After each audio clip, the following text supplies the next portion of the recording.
तो नमस्ते दोस्तों, आप वापस आ चुके हैं ओम जी वर्ल्ड में। तो दोस्तों अभी मैं सिक्किम के दो भैया दीदी से मिल रहा हूँ। भैया का नाम है डॉक्टर आर के गौतम और दीदी का नाम है नॉर्थ शेंगली।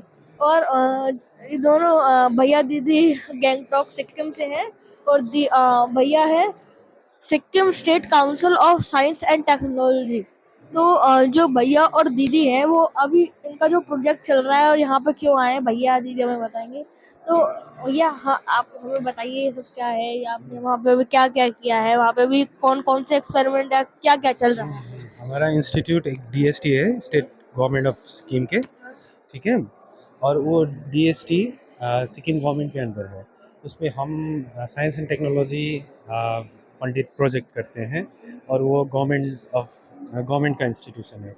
वहाँ बहुत सारे डिवीज़न है, जैसे कि technology transfer, biotechnology division, remote sensing and climate change, ये सब है, और लैब भी है।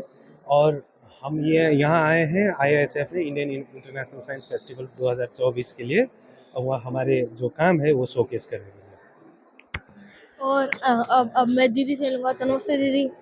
तो दोस्तों जैसे कि हम सब लोग समझते हैं कि जो नॉर्थ ईस्ट के लोग हैं उन लोगों को हिंदी नहीं आती, पर ऐसी बात नहीं है। नॉर्थ ईस्ट के बहुत सारे लोग हैं जो हमारे आगरा में पढ़ने आते थे पहले, अब नहीं आते। और भी बहुत सारे लोग आते हैं, तो उनमें से एक दीदी थी। तो दीदी को हिंदी बहुत अच्छी आती है। तो दीदी आप मुझे बताइए। Uh, Hello everybody, my name is Norchinda Dolkar and मैं बायोटेक्नोलॉजी डिवीजन से हूँ। Sikkim state council of science and technology को रिप्रेजेंट कर रही हूँ यहाँ पर। और हमारे बायोटेक्नोलॉजी डिवीजन के लिए मैं अभी यहाँ पर टिश्यू कल्चर के स्पेसिमेन लेके आई हूँ, जो कि लार्ज कार्डमम सेरेमना स्पीसीज और ऑर्किड जो है सिम्बीडियम स्पीसीज को लेके यहाँ पे आई हूँ। और दीदी आप इनसे क्या बता सकती हैं कि ये क्या है, और ये सब क्या है। ये बैम्बू के प्रोडक्ट्स है which have been crafted and made painted by the local artisans of Sikkim. This one mainly it's used as a pencil stand और पेन स्टैंड आप जो कोई भी इसके लिए भी इस्तेमाल कर सकते हैं। और ये बेसिकली हमारा फ्लावर वाज है made out of bamboo which is found in Sikkim and it's handcrafted in Sikkim, painted by the artisans of Sikkim. मतलब वहाँ के लोकल लोगों ने बनाया है। हाँ हाँ। दोस्तों देखिए इसकी आकृति कितनी सुंदर है, देखिए इमेजिनेशन कितनी अच्छी है। देखिए पीछे से ऐसे पूरा निकल रहा है, वो छूने ही बहुत प्रीमियम लग रहा है। ऐसा होता है ना, रखड़ी वैसा नहीं लग रहा है, पॉलिश बहुत अच्छा लग रहा है। और देखिए ब्लू रेड एवं दोनों अलग अलग सुंदर बनाए हैं। जो लेफ्ट हैंड से लिखते होंगे उनको पता चल जाएगा। और दीदी ये सब बताइए, ये सब क्या है। ये है टिश्यू कल्चर ऑफ, ये वाला है ऑर्किड और यहाँ पर ये वाला है कार्डमम का। ये वाइट वाइट क्या है, फंगस। हाँ, ये किस लिए एडवांटेज यूज़ कर रहे हैं इस बिकॉज टिश्यू कल्चर में हम बहुत ही छोटा प्लांट का सेल का इस्तेमाल करके इसे एक बड़ा प्लांट बनाते हैं। और इसके मेनली क्यों करते हैं ऐसा, ये वायरस फ्री और बैक्टीरिया फ्री कर सकते हैं हम इसे। ट्रांसफ़र करने से पहले, जैसे उन लोगों का ये नर्सरी का बेड्स होता है, उन बेड्स में ट्रांसफ़र करने से पहले हम यहाँ पर बहुत ही ऑप्टिमम टेम्परेचर, ह्यूमिडिटी, न्यूट्रिएंट्स इसमें डाल के इसे ग्रो करते हैं, ताकि ये सब खुद में से ही एक रेजिस्टेंस हो सके कोई डिजीज़ और बैक्टीरिया से, इसीलिए। तो दीदी एक चीज मेरी ये थी, जैसे कि आपने इसको, मुझे इसको देख के याद आया कि ये जो है ऐसी बॉन्साई प्लांट भी ऐसी बनता है, बॉन्साई प्लांट भी ऐसे ही बनता है। Bonsai that I am not too sure about. हाँ, पर I don't think bonsai is done this way. This is not bonsai. नहीं, बॉन्साई जो प्लांट है वो हाँ, कैसे plant है। कैसे ग्रो होता है, बॉन्साई प्लांट कैसे ग्रो होता है? मुझे नहीं पता। क्या बोला? हमको भी नहीं पता। बॉन्साई प्लांट कैसे ग्रो होता है दैट एक्चुअली हम बॉन्साई नहीं करते हैं ना, we just do some good in our lab to transfer it into the field, okay. और दीदी ये जब ग्रो होते होंगे तब इसका ऊपर का खोल देते हैं। हाँ हाँ, इसे खोल के ट्रांसफर करना है ना नर्सरी में। अच्छा। हाँ, उनके बेड्स में ट्रांसफर करने से ही तो ये प्लांट अब यहाँ से निकल के बड़ा हो जाएगा। तो दीदी मुझे ऐसा लगता है हाँ। कि यहाँ पे बैम्बू बहुत कम है, तो बैम्बू आपके सबसे ज्यादा है, बहुत ज्यादा है, बहुत कम है? सिक्किम में बैम्बू इज क्वाइट अबंडेंट। बहुत ज्यादा है। हाँ, अबंडेंट में बोलूँगी, ज़्यादा नहीं बोलूँगी, अबंडेंट है सिक्किम में। I don't know about the other states, जैसे आप बोल रहे हैं कि यहाँ पर नहीं है ना। हाँ, इसीलिए पर सिक्किम में तो अबंडेंस है बैम्बू का। मतलब अच्छा, ठीक ठाक है। तो मतलब अगर हम लोग बैम्बू के प्रोडक्ट बनाएंगे और जो वुड के प्रोडक्ट बनाएंगे, बैम्बू का प्रोडक्ट, वुड का प्रोडक्ट, ज्यादा फायदेमंद कौन रहेगा? ये हमारी तरफ से एक क्या है, प्रोजेक्ट की तरह, एक आउटकम की तरह हम सोच रहे हैं, ये मतलब ताकि ये तो would it's not easily available, और क्या है ना, वुड का बहुत ही ज़्यादा काटा प्रोसेस, जाता हाँ है। प्रोसेस ज़्यादा हो जाता है। पर बैम्बू का इट्स नॉट,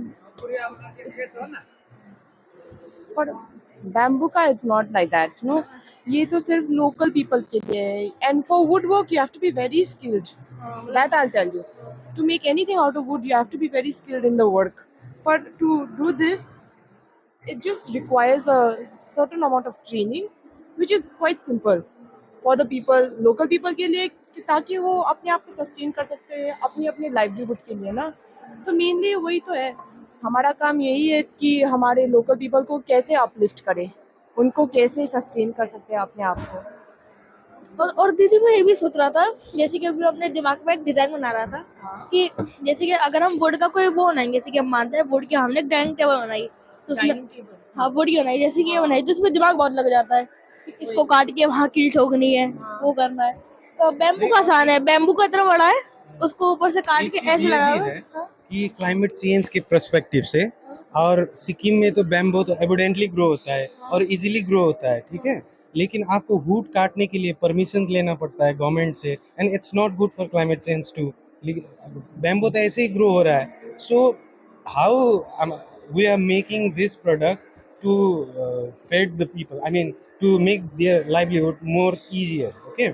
सो बैम्बो सही रहेगा और ये लाइवलीहुड के लिए अच्छा भी रहेगा। ओ, ये मजबूत होता है।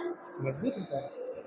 हाँ, और मतलब वहाँ पे जो सिक्किम और ईस्टर्न इंडिया की जो गवर्नमेंट है, वो इसके लिए उसमें कोई रोल नहीं होना है कि बैम्बू नहीं तोड़ना है ऐसे ऐसे?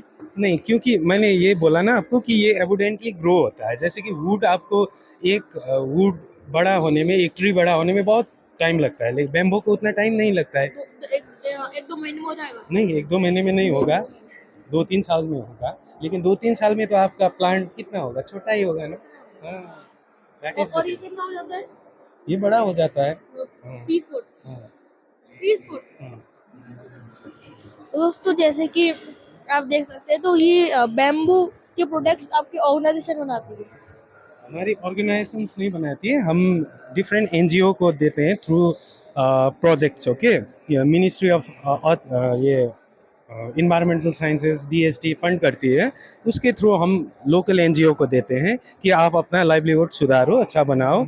हम फैसिलिटेट करते हैं, हम नहीं बनाते हैं, हम लोगों को फैसिलिटेट करते हैं, like we are fetching the बताते फंड। हैं कि ये फायदेमंद है, वुड को यूज और मत हम करो। फंड देते हैं उनको थ्रू मिनिस्ट्री, आप ये काम करो तो आपका लाइवलीहुड अच्छा हो जाएगा तो फंड आप लोग देते हैं?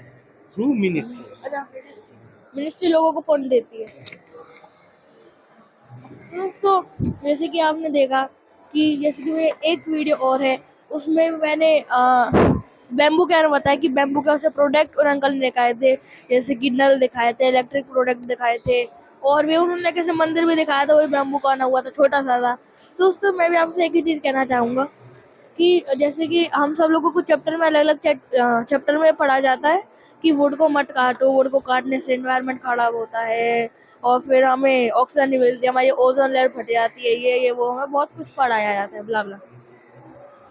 तो अगर हम उसकी जगह, वुड की जगह अगर हम बैम्बू को रिप्लेस करेंगे, और अगर इंडिया ने ऐसा किया, तो फिर इंडिया को बैम्बू की वजह से प्रॉफिट बहुत होगा, क्योंकि इंडिया के ईस्ट इंडिया में बैम्बू बहुत ज़्यादा है, जैसे कि भैया जी ने हमें बताया।